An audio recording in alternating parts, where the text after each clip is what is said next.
السلام علیکم ورحمۃ اللہ وبرکاتہ۔ یزید سے متعلق ایک سوال ہے کہ یزید اگر تابعی تھا اور اس نے صحابہ کرام رضوان اللہ تعالیٰ علیہم اجمعین کی ایمان کی حالت میں زیارت کی تھی، تو ان حالات میں اس صورتحال میں یزید کو فاسق کہنا، اس پہ لعن طعن کرنا یا اس کو پلید کہنا کیسا ہے، جائز ہے یا نہیں، اور اہل سنت والجماعت کے سے متعلق کیا عقیدہ، کیا نظریہ ہے، یہی کچھ باتیں جو اس ویڈیو میں آپ کے سامنے ذکر کروں گا۔ لیکن حضرات یہ دو الگ الگ سوال ہیں، ان پہ ہم الگ الگ روشنی ڈالیں گے تو جواب سمجھنا ہمارے لیے آسان ہو جائے گا۔ ایک سوال یہ ہے کہ کیا یزید فاسق تھا، لعنتی تھا، اور اس پہ لعن طعن کرنا جائز ہے یا نہیں، اس سے متعلق اہل سنت والجماعت کا عقیدہ، اور وہ کیا وجوہات ہیں جن کے بسبب اس سے متعلق جو رائے اختیار کی گئی ہے، ان کے وجوہات، اسباب کیا ہیں، ایک ہم ان پہ روشنی ڈالیں گے۔ اور دوسرا سوال ایک بالکل علمی سوال ہے، وہ الگ ہے کہ اگر یزید تابعی تھا تو ایک تابعی پہ لعن طعن اور فسق کا کیا حکم ہے، تو یزید کی تابعیت ہے بھی یا نہیں، وہ ایک الگ موضوع، اس پہ ہم بعد میں بحث کرتے ہیں۔ تو سب سے پہلے تو دیکھیں پہلی بات، پہلا سوال کہ یزید کو فاسق کہنا یا لعن طعن کرنے سے متعلق اہل سنت کا عقیدہ کیا ہے۔ سب سے پہلے تو اپنا عقیدہ واضح کر دیں، اب اہل سنت والجماعت کا نظریہ عقیدہ سے متعلق مفتی رشید احمد گنگوہی رحمہ اللہ، جو اہل سنت والجماعت کے علماء دیوبند کے سردار اور نمائندہ شمار ہوتے ہیں، فتاوی رشیدیہ سے میں ان کی عبارت یزید سے متعلق نقل کر دیتا ہوں۔ وہ فرماتے ہیں یزید مومن تھا، بسبب قتل کے فاسق ہوا۔ مومن تھا، کلمہ پڑھا تھا لا الہ الا اللہ محمد رسول اللہ، بسبب قتل کے فاسق ہوا۔ قتل میں سر فہرست حضرت حسین رضی اللہ تعالیٰ عنہ کا قتل ہے، اور اس کے بعد اہل مدینہ کا قتل عام کیا ہے اس نے، اور پھر مکہ پہ چڑھائی وغیرہ جو کی ہے، ان قتل صحابہ اور قتل تابعین کی بنا پہ وہ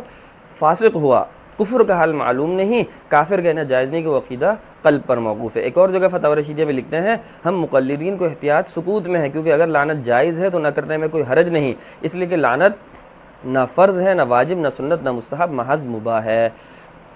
اس سے ہمارے دیکھیں اس دونوں عبارتوں سے ہمارا عقیدہ بالکل واضح ہو جاتا ہے یزید سے متعلق کہ ایک مومن تھا، کافر نہیں تھا، البتہ فاسق تھا بسبب قتل کے، اور اس کے علاوہ لعنت سے متعلق عقیدہ یہ ہے کہ لعنت جائز ہے اگر آپ اہل بیت کی اور آپ ان صحابہ کرام شہداء کے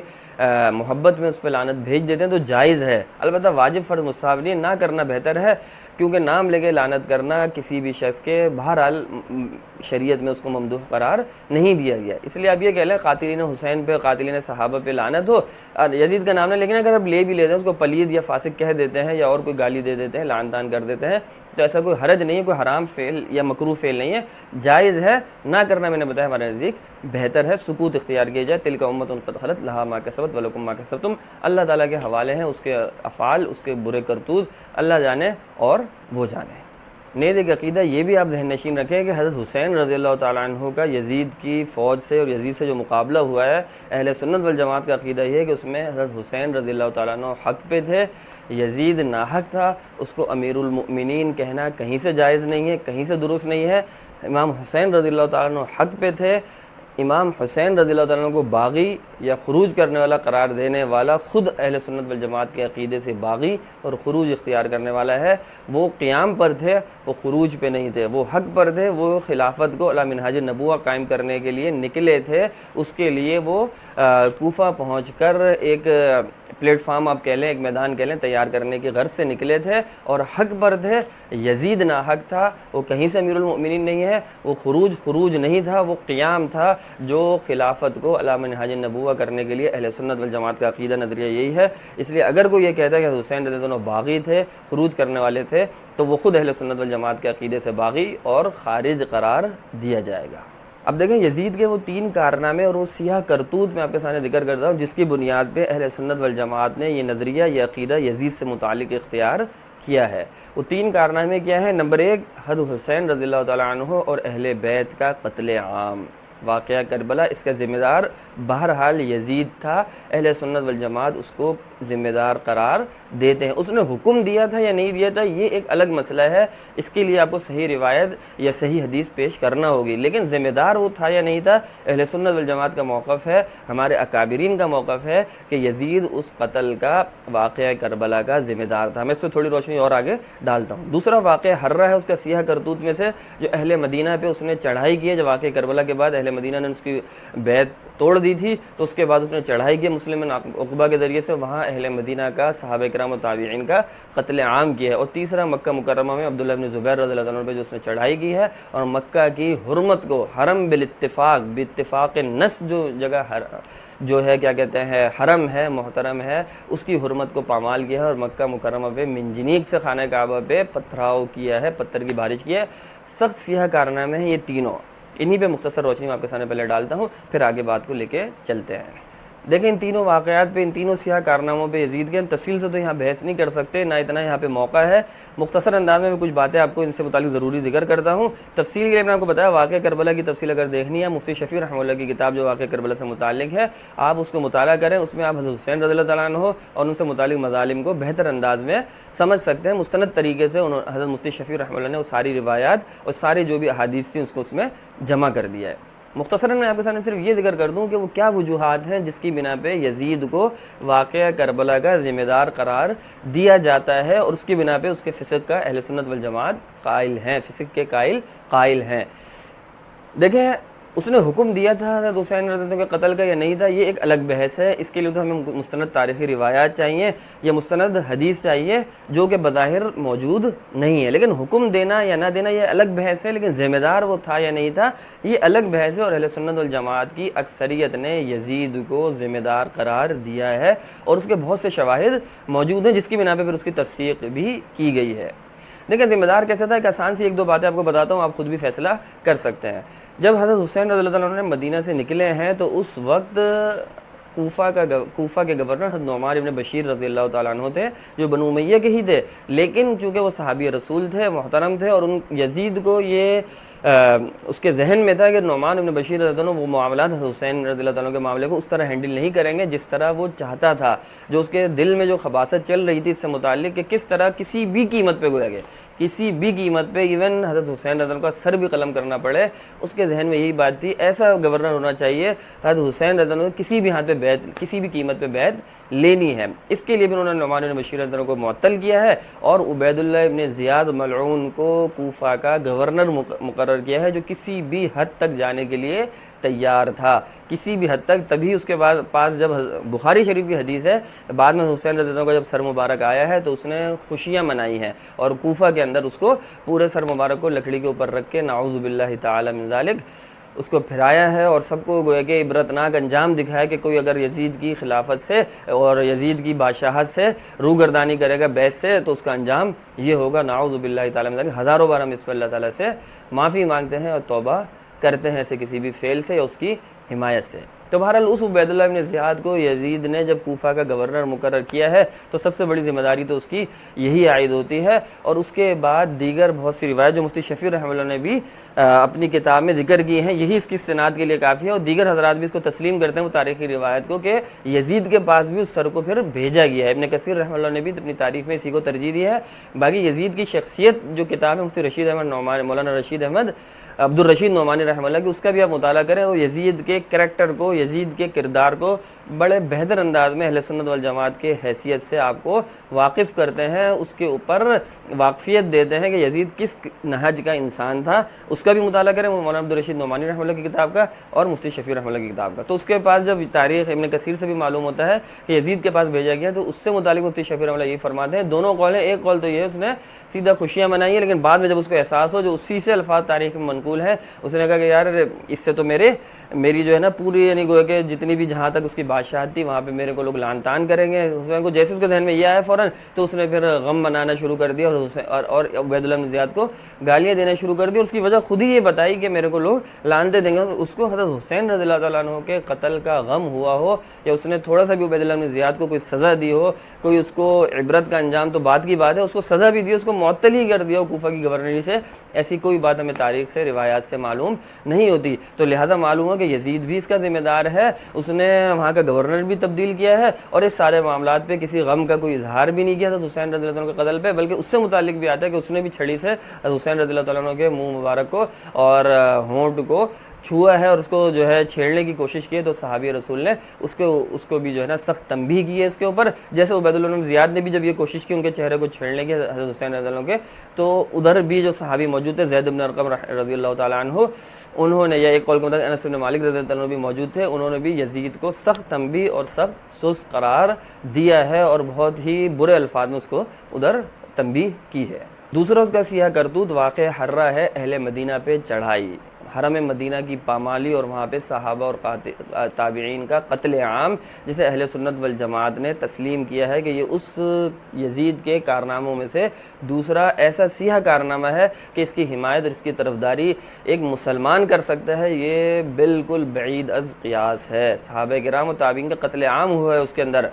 کچھ تفصیلات میں آپ کے سامنے ذکر کرتا ہوں. بہرحال یہ سمجھ لیں کہ واقعہ کربلا کے بعد جب اہل مدینہ کو خبر ملی واقعہ کربلا اور حسین رضی اللہ عنہ کی شہادت کی, ان کی جرأت اور استقامت کی, تو انہوں نے پھر سمجھ لیا کہ جو تھوڑی سی امید بھی تھی ان کو یزید سے وہ بھی ختم ہو گئی کہ اب اس میں کوئی خیر نہیں. اس بیعت میں اس جو اکثریت سے تو جبری طور پہ لی گئی تھی, اس بیعت کو جب انہوں نے توڑ کے پھینکا ہے, توڑا ہے, اور اس کے بعد انہوں نے انصار اور مہاجرین نے اپنے اپنے ایک بڑا بھی مقرر کر لیا, عبداللہ بن مطیع کو اور عبداللہ ابن حنظلہ رضی اللہ تعالیٰ عنہ کو. تو یہ لوگ اپنی پلاننگ کر ہی رہے تھے اہل مدینہ میں, اس سے متعلق تفصیلات پہ غور کر رہے تھے, اور بنو امیہ کے جو اشخاص تھے 1000 کے قریب, ان کو بھی اہل مدینہ نے مدینہ سے باہر نکلوا دیا. مروان ابن حکم, وہ ایک الگ تفصیلات ہیں, اس کو آپ اپنی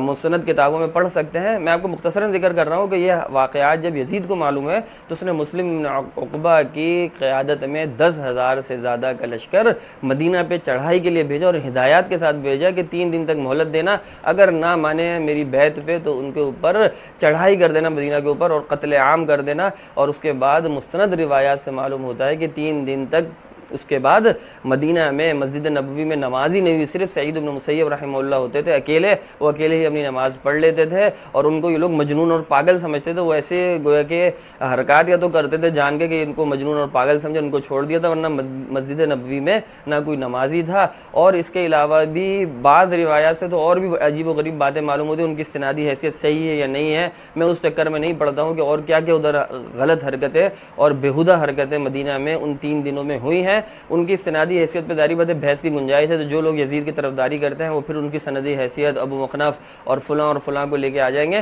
اس لیے اس کو چھوڑ دیں. یہ چیزیں تو مسلم ہے نا, تو سیاح میں ذکر ہے, ان چیزوں کا ذکر تو صحیح تاریخی روایات میں مستند روایت میں موجود ہے کہ مدینہ پہ چڑھائی کی ہے, 3 دن تک قتل عام کیا ہے, صحابہ کا تابعین, بے شمار صحابہ بے شمار تابعین. اگر آپ کو اہل بیت سے کوئی محبت نہیں بھی ہے تو صحابہ اور تابعین سے تو محبت ہے نا, ان کا قتل عام یزید نے کیا ہے اور حرمتوں کو پامال کیا ہے, مسجد نبوی کی حرمت کو پامال کیا ہے. لہذا یہ ایک ایسا بدترین اس کا کارنامہ ہے, بدترین اس کا فعل ہے کہ اس کی حمایت کبھی بھی نہیں کی جا سکتی. اور تیسرا اس کا بدترین فعل جو مکہ مکرمہ پہ خانہ کعبہ پہ عبداللہ بن زبیر رضی اللہ عنہ کی خلافت کے تعاقب میں اس کو یعنی اپنی بیعت سے مطلب تھا, اس کے لیے چاہے وہ مدینہ کو پامال کر دے, چاہے وہ مکہ کو پامال کر دے, چاہے وہ نبی کے نواسے کو سر قلم کر دیا جائے, کسی بھی قیمت پہ وہ اپنے گورنر تبدیل کرتا تھا. آپ پوری تاریخ پڑھیں, اپنے بندے تبدیل کرتا, جو تھوڑا سا بھی نرم گوشہ رکھتا ہو اس کو ہٹا کے ایک بدبخت کو وہاں مسلط کیا جاتا تھا کہ وہ بدبخت وہاں پہ مروان ابن حکم جیسے اور دوسرے تیسرے عجیب و غریب قسم کے لوگوں کو مسلط کرتا تھا کہ پھر چاہے آگے صحابی ہو, چاہے تابع, چاہے لختے جگر رسول صلی اللہ علیہ وسلم ہو, کسی کو بھی جو ہے نا کوئی اہمیت نہیں دینی ہے, سب کے سر قلم کر دینا ہے, سب پہ جبر کرنا ہے. تو عبداللہ بن زبیر رضی اللہ عنہ پہ جبر کرنے کے لیے اس بدبخت نے مکہ مکرمہ پہ چڑھائی کروا دی. خانہ کعبہ پہ جو بنص قرآنی حرم ہے, مدینہ کا حرم تو اس سے درجے میں کم ہے لیکن مدینہ ہے, لیکن مکہ تو بنص قرآنی حرم ہے, اس میں تو کسی کو قتل کرنا کسی صورت میں جائز نہیں ہے. اس نے خانہ کعبہ پہ چڑھائی کرا دی, منجنیق سے پتھر برسائے اور اس کے اندر اس کا ایک حصہ گویا کہ کیا کہتے ہیں ڈیمیج ہو گیا پتھروں کے اس سے خانہ کعبہ کا. اس کو بعد میں پھر عبداللہ بن زبیر رضی اللہ عنہ جو تفصیلات ہیں وہ تاریخ کا حصہ ہے. بہرحال یہ تینوں واقعات ایسے ہیں, یزید کے ایسے کالے کارنامے ہیں, سیاہ کرتوت ہیں جس کی بنا پہ یزید کی تفسیق کی گئی ہے, اس کو فاسق قرار دیا گیا ہے. اسی بنیاد پہ ہمارے بعض اکابر نے ہمیشہ اس کے ساتھ پلید کا لفظ لکھ دیتے تھے یا فاسق کا لفظ اگر لکھ دیتے تھے تو یہ کوئی ایسا لفظ نہیں ہے کہ آپ اگر آپ ان کارناموں کو تو پڑھیں, اگر آپ کو آپ کے دل میں اہل بیت کی تھوڑی سی بھی محبت ہے, ان صحابہ کرام کی جس کو جن کو اس نے شہید کا تھوڑی سی محبت ہے. لیکن اگر آپ ناسبی ہو چکے ہیں اور آپ کو یہ سب کچھ کوئی واقعہ ہی نہیں لگتا, بعض ناسبی تو واقعہ حرہ کو بھی, کربلا کے واقعے کو بھی ایسے پیش کرتے ہیں جیسے وہاں پہ کچھ ہوا ہی نہیں تھا, تو پھر تو آپ کے مسئلے کا کوئی حل نہیں. لیکن اگر آپ کے دل میں تھوڑا سا بھی درد ہے, آپ مستند روایات کی روشنی میں ان واقعات کو پڑھتے ہیں, تو آپ یزید کو پلید سے کم کے لفظ سے تعبیر نہیں کر سکتے. مفتی مولانا یوسف لدھیانوی رحمہ اللہ نے بڑی اچھی بات لکھی ہے. انہوں نے جب یہی فتاویٰ, یہی باتیں جو میں نے آپ کو سمجھا یزید کے متعلق اہل سنت کا موقف ذکر کیا, تو بعض لوگوں نے ان کو خطوط لکھ کے کہا کہ یہ تو ننھے منھے بزرگ ہیں ہمارے, ان کی بات آپ لے رہے ہیں, اور یزید کی مدح و سرائی کی. تو انہوں نے کیا الفاظ کہے, آپ صرف سماعت فرمائے مولانا یوسف لدھیانوی رحمہ اللہ کی عبارت, اس سے آپ اہل سنت والجماعت کا موقف یزید سے متعلق بہتر انداز میں سمجھ سکیں گے. حضرت فرماتے ہیں ہمارے بعض اکابر کے قلم سے یزید پلید کا لفظ نکل جاتا ہے. میرا جو مضمون ہفت روزہ ختم نبوت میں ایک سوال کے جواب میں شائع ہوا تھا, اس میں ان اکابر کے اس طرز عمل کی توجیہ کی گئی تھی کہ یزید کے سیاہ کاریوں کے خلاف بے ساختہ نفرت و غیظ کا اظہار ہے. چنانچہ امام ربانی مجدد الفسانی مکتوبات شریفہ میں بڑے اہتمام کے ساتھ یزید کے نام کے ساتھ بے دولت کا لفظ لکھتے ہیں. شاہ عبد الحق محدث دہلوی مسند الہند, شاہ عبد العزیز دہلوی حجت الاسلام مولانا قاسم نانوتوی, قطب العالم حضرت مولانا رشید احمد گنگوہی اور دیگر اکابر یزید پلید کا لفظ لکھتے تھے. ہمارے علوی صاحب انکشاف فرماتے ہیں کہ یہ سب ننھے منھے بزرگ تھے. ماشاءاللہ چشم بدور اپنے اکابر کا ادب و احترام ہو تو ایسا ہو. میرے لیے یہ سمجھنا مشکل ہے کہ اگر یہ تمام اکابر ننھے منھے بزرگ تھے تو ان کے مقابلے میں محمد یوسف لدھیانوی یا جناب ارشاد علوی صاحب کی کیا اہمیت ہے. اگر ان اکابر نے حدیث و تاریخ, حالات صحابہ اور عقائد اہل سنت کو نہیں سمجھا تھا تو ما و شما کی تحقیق کا کیا وزن رہ جاتا ہے. شاید وہ ہمارے علوی صاحب کے نزدیک حضرت یزید رحمۃ اللہ علیہ کے مقابلے میں حضرت حسین رضی اللہ تعالیٰ عنہ, حضرت عبداللہ ابن زبیر رضی اللہ تعالیٰ عنہ, حضرت عبداللہ ابن عباس رضی اللہ تعالیٰ عنہما, حضرت عبداللہ ابن عمر رضی اللہ عنہما, حضرت ابو شریح اور واقع حرہ کے تمام صحابہ و تابعین بھی ننھے منھے بزرگ ہی ہوں گے, بلکہ خود حرم مدینہ, حرم مکہ اور حرمت بیت النبی صلی اللہ علیہ وسلم بھی یزید کے مقابلے میں ننھی منھی سی چیز ہی ہوگی, کیونکہ یزید نے آل نبی صلی اللہ علیہ وسلم کی حرمت کو بھی ملحوظ نہیں رکھا, حرم مدینہ کو بھی پامال کیا اور حرم کعبہ پر بھی چڑھائی کی. اگر یہ تمام چیزیں یزید کے مقابلے میں ننھی منھی ہیں تو ہمیں یقین رکھنا چاہیے کہ بس یزید کی محبت ہی اسلام کا ایسا مقدس عقیدہ ہے کہ جس کے مقابلے میں نہ حرم مکہ کی کوئی عظمت ہے, نہ حرم مدینہ کی, نہ خانوادہ نبوت کی, نہ اجلہ صحابہ و تابعین کی, اور نہ بعد کے 1300 سال کے اکابر امت کی.